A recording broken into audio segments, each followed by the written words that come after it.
నమస్కారం N99 news కి స్వాగతం. హెడ్లైన్స్ చూద్దాం. పోలవరంపై కేంద్రం కీలక ప్రకటన. 2026 మార్చి నాటికి తొలి దశ పనులు పూర్తవుతాయని వెల్లడి.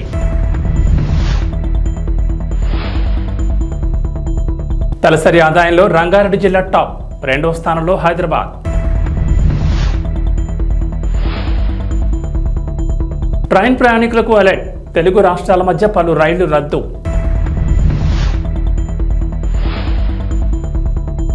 తెలంగాణను వేడని వర్షం ముప్పు.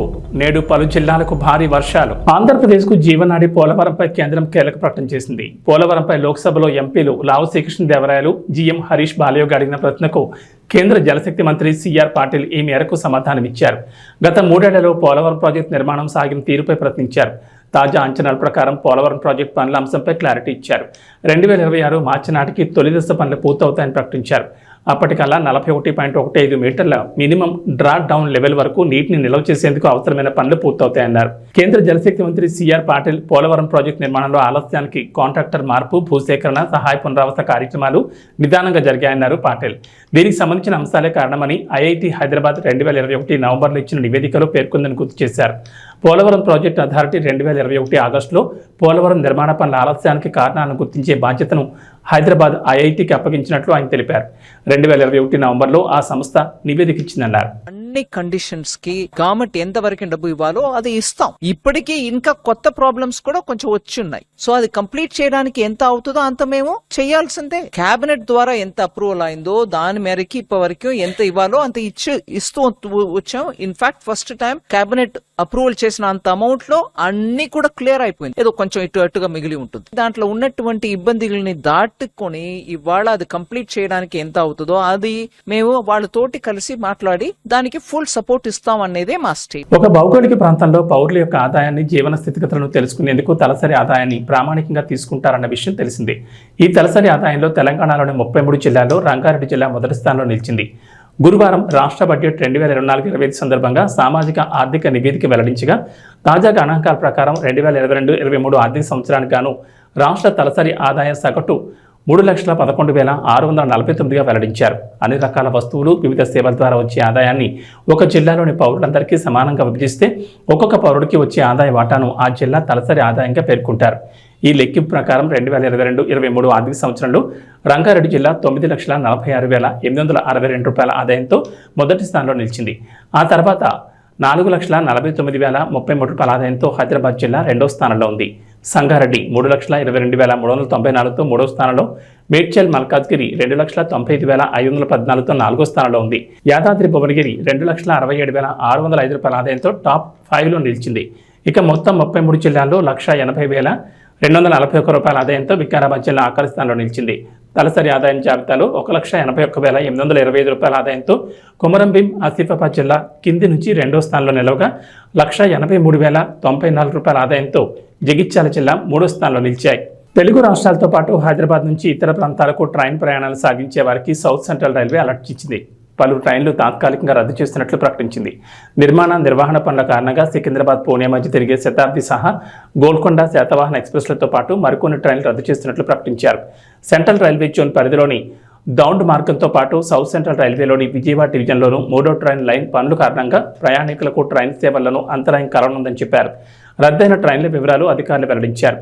హైదరాబాద్ షాలిమార్ ఈస్ట్ కోస్ట్ ఎక్స్ప్రెస్తో పాటు సికింద్రాబాద్ తిరుపతి మధ్య తిరిగే పద్మావతి, సికింద్రాబాద్ విశాఖపట్నం మధ్య తిరిగే గోదావరి, సికింద్రాబాద్ గూడూరు మధ్య తిరిగే సింహపురి, ఆదిలాబాద్ తిరుపతి మధ్య తిరిగే కృష్ణ ఎక్స్ప్రెస్తో పాటు పలు ట్రైన్లను దారి మళ్లించి నడిపించనున్నట్లు సౌత్ సెంట్రల్ రైల్వే అధికారులు వెల్లడించారు. అన్నవరం సత్యనారాయణ స్వామి ఆలయానికి ఇవాళ టీటీడీ టీం వెళుతోంది. సత్యదేవుని ప్రధాన ఆలయం పైన ఉండే విమాన గోపురానికి బంగారు తాపడం చేయించాలని నిర్ణయం తీసుకున్నారు. ఈ మేరకు తాజాగా మరో కీలక అడుగు పడింది. బంగారు తాపడానికి సంబంధించిన అంచనాలు సిద్ధం చేసేందుకు టీటీడీ సాంకేతిక బృందం ఇవాళ అన్నవరం వెళుతోంది. 1991లోనే బంగారు తాపడం చేయించడానికి కాకినాడకు చెందిన సామాజిక కార్యకర్త బి వెంకటరమణమూర్తి ప్రభుత్వానికి రిక్వెస్ట్ చేశారు. అప్పటికి ఆలయ పునర్నిర్మాణం కాకపోవడంతో సాధ్యం కాలేదు.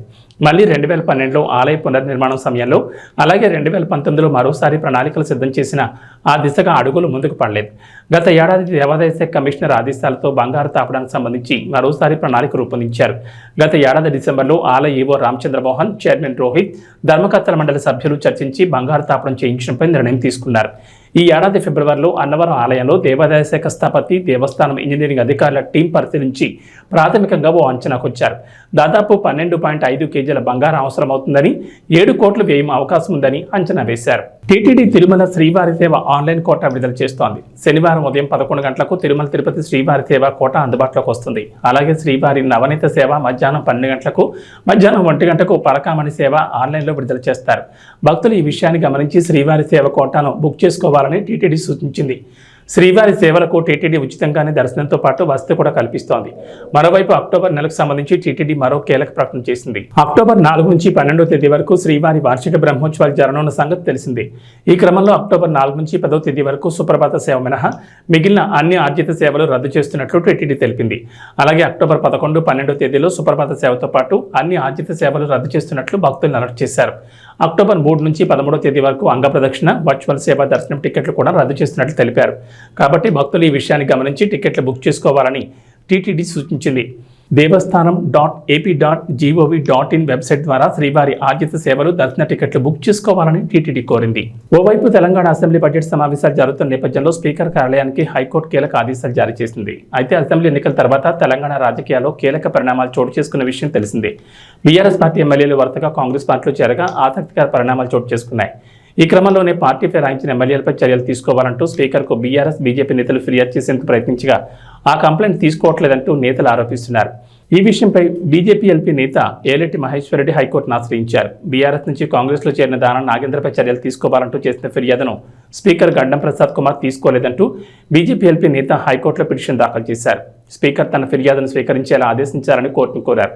మహేశ్వర్ రెడ్డి దాఖలు చేసిన పిటిషన్పై గురువారం విచారణ చేపట్టిన న్యాయస్థానం మహేశ్వర్ రెడ్డి పిటిషన్ తీసుకోవాలని స్పీకర్ కార్యాలయాన్ని ఆదేశించింది. అంతేకాకుండా ఫిర్యాదు తీసుకున్నట్లు పిటిషనర్కు ధృవీకరణ రసీదు కూడా ఇవ్వాలని ఆదేశాలు జారీ చేసింది. ప్రకాశం జిల్లా ఎర్రగొండపాలెం నియోజకవర్గంలో జిల్లా కలెక్టర్ పర్యటనలో భాగంగా కలవకుంట గ్రామంలో ఏర్పాటు చేసిన పీజో మీటర్లను పరిశీలించారు. పరిమితికి మించి భూగర్భ జలవనరుల వినియోగాన్ని అరికట్టాలని కలెక్టర్ ఆదేశించారు. ముటుకుల జిల్లా పరిషత్ ఉన్నత పాఠశాలలోనూ, కలవకుంట గ్రామంలోని విద్యుత్ సబ్స్టేషన్ ప్రాంగణంలోనూ ఏర్పాటు చేసిన పీజీ మీటర్లను ఆమె పరిశీలించారు. ఆయా ప్రాంతాల్లో భూగర్భ జల నీటి మట్టం వివరాలను వీటి ద్వారా తెలుసుకునే విధానాన్ని అధికారులు ఈ సందర్భంగా కలెక్టర్ వివరించారు. జిల్లాలో అధిక భూగర్భ నీటి వినియోగ గ్రామాలు 57 ఉన్నాయని వారు చెప్పగా పరిమితికి మించి భూగర్భ జల వినియోగం జరగకుండా చూడాలని కలెక్టర్ ఆదేశించారు. భూగర్భ నీటి మట్టం పెరిగేలా చూడాల్సిందని, ఈ విషయంలో డ్వామా ఆధ్వర్యంలో చేపట్టే నీటి సంరక్షణ పథకాలపై మరింత దృష్టి సారించి ప్రాధాన్యం ఇవ్వాల్సిందని అన్నారు. నీటిని పొదుపుగా వినియోగించుకోవడంపై ప్రజలకు కూడా అవగాహన కల్పించాలని అధికారులను ఆమె ఆదేశించారు. ఈ సందర్భంగా కలెక్టర్ వెంట జిల్లా భూగర్భ వనరుల శాఖ అధికారి విద్యాసాగర్, ఇతర అధికారులు ఉన్నారు. ఆ సిస్టమ్ కూడా డెవలప్ చేశారు madam. But CM core dash board అనే దానికి వెళ్ళిపోయాయి మేడం. లెటర్ వచ్చింది మేడం. వాటి రెన్యూవేట్ వచ్చేసి మళ్ళీ అన్ని యాక్టివ్ తీసుకొస్తాం.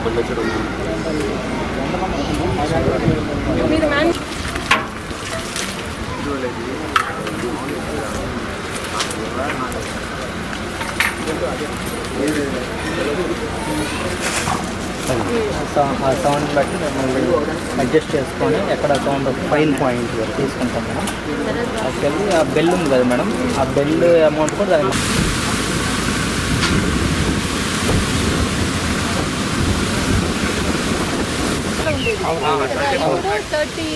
43 మేడం. 43 19 మీటర్స్ పడిపోయింది.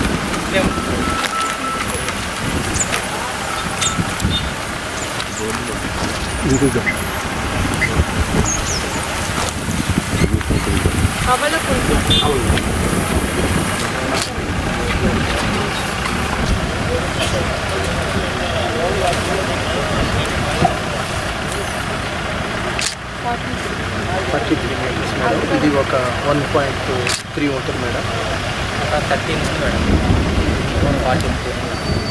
30 మీటర్స్ డిప్లీట్ అందువల్ల ఇది ఓవర్ ఎక్స్ప్లెయిన్. ముందు ఇప్పుడు ఇక్కడ రికార్డ్ ఎప్పుడు ఇదే పెట్టారు ఇక్కడ అక్కడేమో షాప్ బేస్మెంట్ అండ్ కెనాల్ ఇక్కడ 175 మీటర్స్ అది సీ లెవెల్ నుంచి ఎలివేషన్, మీన్ సీ లెవెల్ నుంచి ఎలివేషన్ అది డిఫరెన్స్.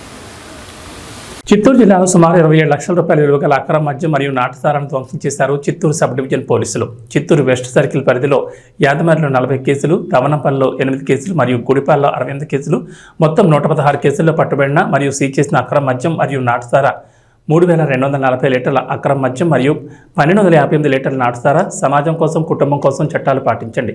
అక్రమ రవాణాకు దూరంగా ఉండండి. అక్రమ రవాణా శిక్షార్హం. చట్టాలను గౌరవించండి.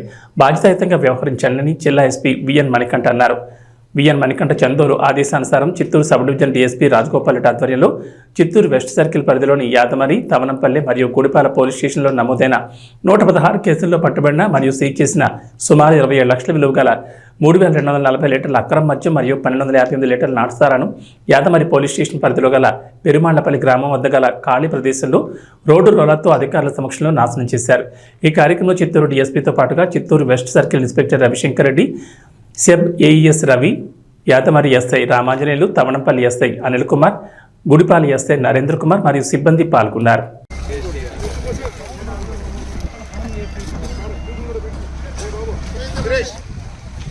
ओपन करा जरा बा दो आदमी वो दो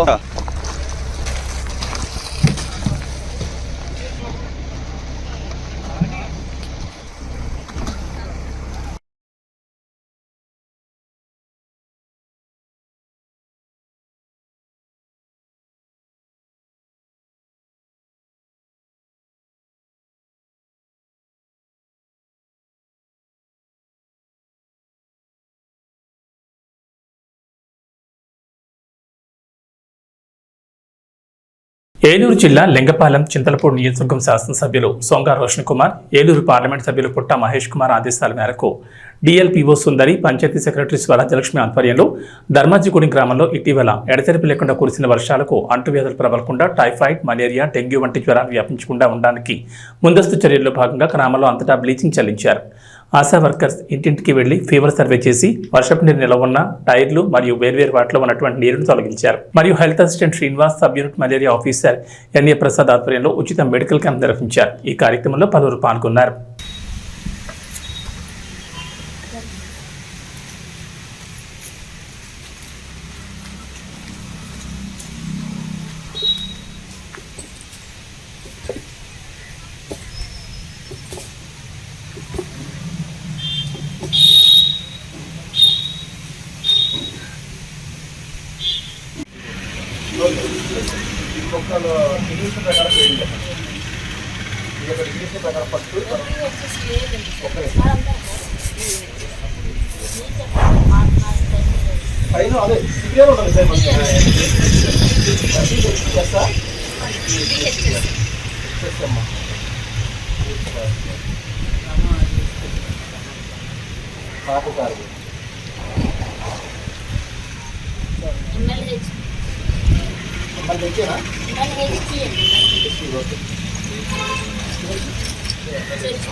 నిజామాబాద్ నుంచి నిర్మాణం వెళ్తున్న ఆర్టీసీ బస్సులో ఓ ప్రయాణికుడు 2 లక్షల నగదు ఉన్న తన బ్యాగును మర్చిపోయాడు. దాన్ని గమనించిన బస్సు డ్రైవర్, కండక్టర్ వెంటనే డిపోలోని ఆర్టీసీ సిబ్బంది సమాచారం అందించగా వారు బ్యాగ్ పోగొట్టుకున్న ప్రయాణికుడికి అందజేశారు. కాగా ఆర్టీసీ డ్రైవర్, కండక్టర్ తీరుపై అభినందనలు వెల్లువెత్తున్నాయి.